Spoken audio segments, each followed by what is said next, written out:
sebelum ngomong. Saudara, ketika keluar kata-kata yang tidak baik, woi gitu ya, ini kata yang tidak baik. Misalkan, contohnya gitu, itu Tuhan sudah, ini mau ngomong tidak baik.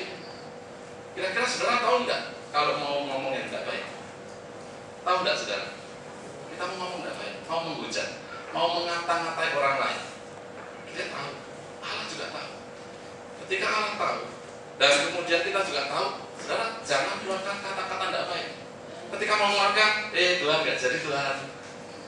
Karena apa? Tuhan nggak jadi kamu Tuhan.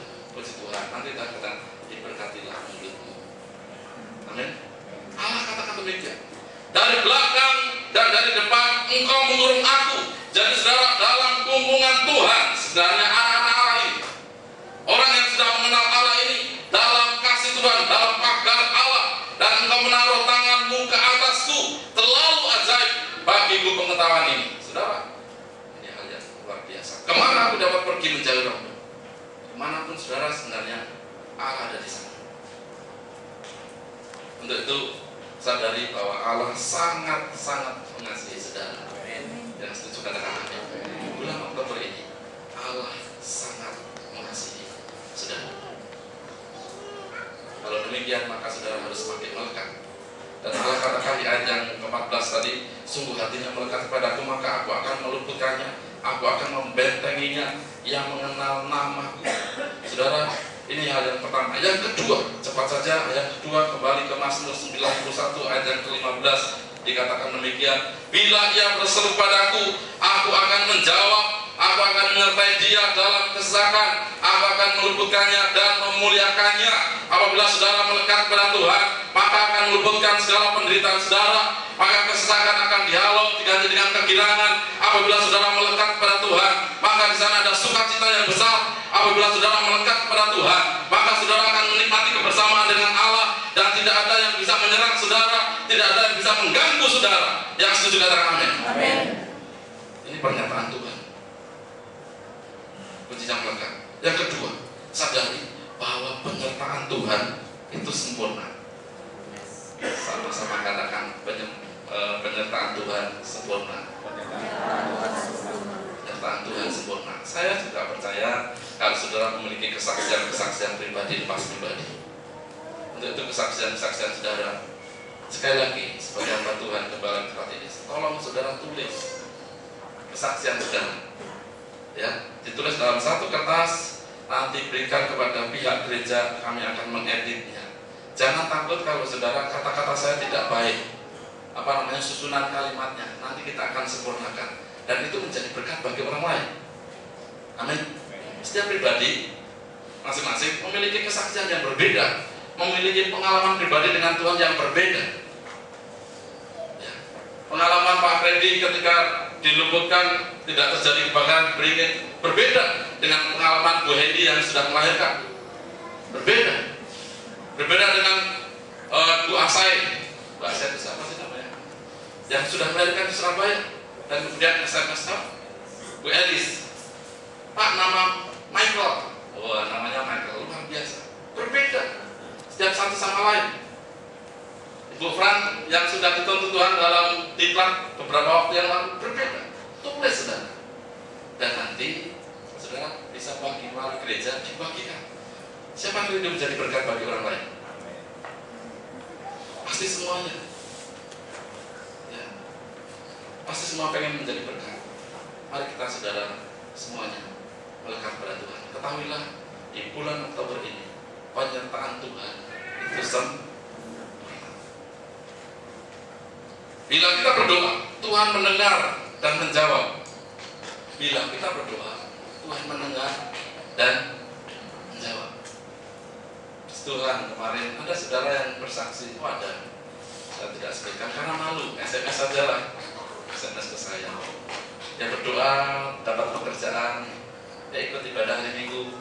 Hamba Tuhan yang mendoakan kemarin Pak Randy didoakan dapat pekerjaan, dan kemudian saksinya melalui SMS, kemudian pernyataan yang baik. Ini ada saudara, salah satu di saudara yang ada di sini, katakan, Pak, saya pengen melayani Tuhan. Nah, ini yang menjadi saya bergairah. Kalau diberkati Tuhan, maka ada pernyataan mau melayani Tuhan, itu satu tag yang benar, satu poin yang benar. Saya melayani Tuhan. Terserah ditaruh di mana kan, saudara, tapi mau melayani Tuhan. Dan saya rindu, saudara, jemaat Tuhan di tempat ini semuanya melayani Tuhan. Amin. Dalam banyak hal dan banyak bidang yang saudara miliki, karunia-karunia itu, layani Tuhan. Dan Tuhan katakan, sehingga ayat ke-15 ini, ia berseru padaku, maka aku akan menjawab, aku akan menyertai dia dalam kesesakan, aku akan meluputkannya dan memuliakannya. Tuhan sendiri akan menyertai saudara, melepaskan dari cobaan, selalu ada jalan keluar. Tuhan akan memuliakan. 2 minggu yang lalu saya di Yogyakarta, ya. Dan saya masuk ke panti asuhan, namanya panti asuhan Fajar Pengharapan. Panti asuhan ini, saudara, dulu gedungnya bekas SMP Bokri 4, dan kemudian dialihfungsikan menjadi panti asuhan Fajar Pengharapan. Saudara, banyak anak-anak di sana, banyak anak-anak yang ditampung di panti asuhan ini. Mengapa kami ke sana? Karena tarakan ini saudara doakan supaya ada panti asuhan Kristen yang mengajarkan kebenaran Kristus. Saudara, setelah sampai di sana, dan panti asuhan ini, pengasuhnya menceritakan tidak ada sponsor tetap, baik dari dalam negeri maupun dari luar negeri. Yang diasuh sekitar 30-an, dan ketika Gunung Merapi meletus, itu tambah sekitar 30-an orang, jadi sekitar 70-an orang. Dan kemudian ada sekitar 18 kakak selain panti, anak-anak yatim piatu yang terlantar gitu, yang kurang perhatian. Ada juga pengungsi-pengungsi itu sekitar 18 kakak. 18 kakak itu banyak loh, saudara ya, tampung di panti asuhan itu. Dan sudah tidak karuan, dulu ada taman-taman, ada itu sudah, pokoknya bisa nampung di situ. Ketika Merapi meletus, dia katakan tidak ada sponsor tetap, baik dari dalam negeri maupun luar negeri. Dalam negeri dari pemerintah juga tidak mensupport panti asuhan. Ya maklum saudara, policy government, ya, saudara bisa mengerjakan hal ini. Tidak ada. Dan apa yang terjadi? Dia katakan, Pak, kami membiayai mereka sekolah. Ada yang SMA, sekarang ini paling tinggi SMA. Ada yang anak-anak masih ada baru datang dari keturunan Chinese, masukkan situ, putih cantik, ya, masukkan situ. Ada juga dari segala suku, dari Sumatera, dari Kalimantan ada 3, dari Jawa banyak di situ, karena di Yogyakarta, saudara. Dan dikatakan setiap bulan pasti ada utusan Tuhan nganter bahan makanan, nganter keuangan ke masjid. Dia memulai, dia katakan, kalau bapak-bapak dari Kalimantan, karena kami datang dengan beberapa saudara, dan kemudian kalau bapak-bapak mau buka panti asuhan ini, sudah dasarnya baik, maksud tujuannya baik, buka saja Pak. Kami dulu juga begitu. Izin nanti pasti akan terjadi. Karena apa? Tujuannya bukan untuk mencari keuntungan. Ini untuk memuliakan Tuhan dan merawat mereka. Dan saudara kasih Tuhan, kesaksiannya luar biasa. Anak-anak 30-an itu disekolahkan, saudara, dia terima dari umur 3 tahun sampai disekolahkan SMA. Ya, ayo kita lihat keluarga kita masing-masing. Ya, kalau saudara kelas ekonominya menengah ke atas, kalau cuma 2 anak, ya bisa ya. Tapi perhatikan, bagi saudara-saudara kita di keluarganya sendiri, mungkin anaknya 4, 5, dan kemudian maaf, bukan mendiskreditkan, keuangannya agak susah. Tapi ini saudara, 30-an orang, 30-an anak, harus kasih makan, harus kesehatannya baik, kemudian dia pendidikannya juga baik. Tetapi bahwa kesaksiannya mengatakan Allah setiap bulan, bahkan setiap minggu mengirimkan bahan makanan, mengirimkan keuangan untuk membiayai mereka. Wah, ini luar biasa.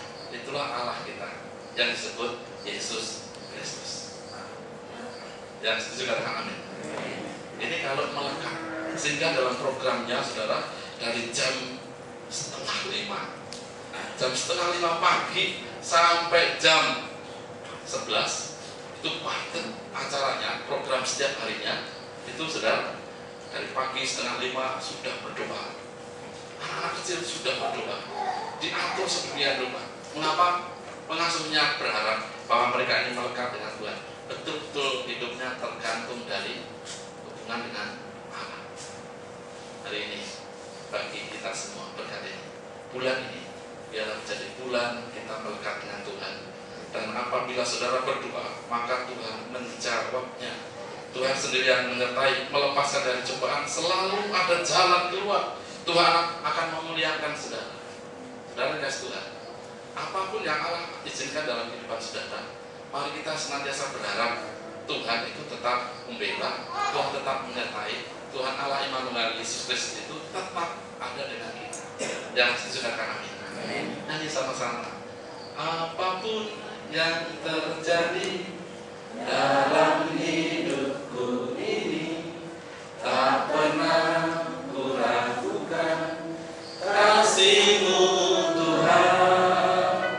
Lewat gunung yang tinggi, dalam lembah yang curam, tak pernah ku ragukan janji-Mu Tuhan, janji-Mu Tuhan. Lagi.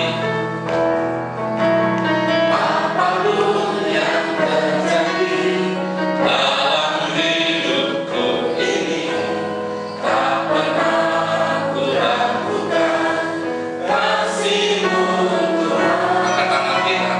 Lewat gunung yang tinggi, dalam lembah yang curam, tak pernah ku ragukan janji-Mu Tuhan.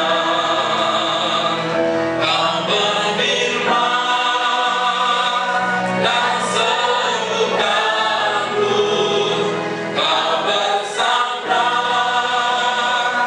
dan selamatkanku. Tiada yang mustahil, tiada yang mustahil bagiku.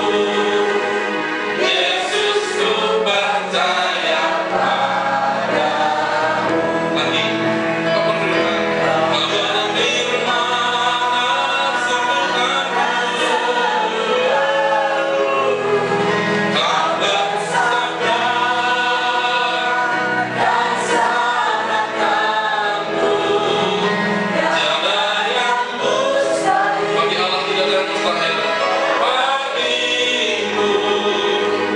Yesus, ku percaya padamu. Saudara, ada di antara saudara yang mengalami kesakitan, perlu kesembuhan. Sakit apapun, sakit rohani, sakit jasmani saudara. Ketika Allah berfirman, Allah menyembuhkan saudara. Sekarang kita tidak mempermasalahkan keselamatan, karena saya dan saudara sekarang diselamatkan oleh Tuhan. Ketika saudara datang ke tempat ini, bergereja di tempat ini, menyembah Tuhan, dan itu memanggil nama Yesus Kristus Tuhan, saudara sudah selamat. Dan jaga keselamatan itu. Amin. Dalam perjalanan kehidupan kita ada banyak hal yang terjadi. Apapun yang terjadi itu, saudara tetap percaya kepada Tuhan. Amin. Pagi ujian ini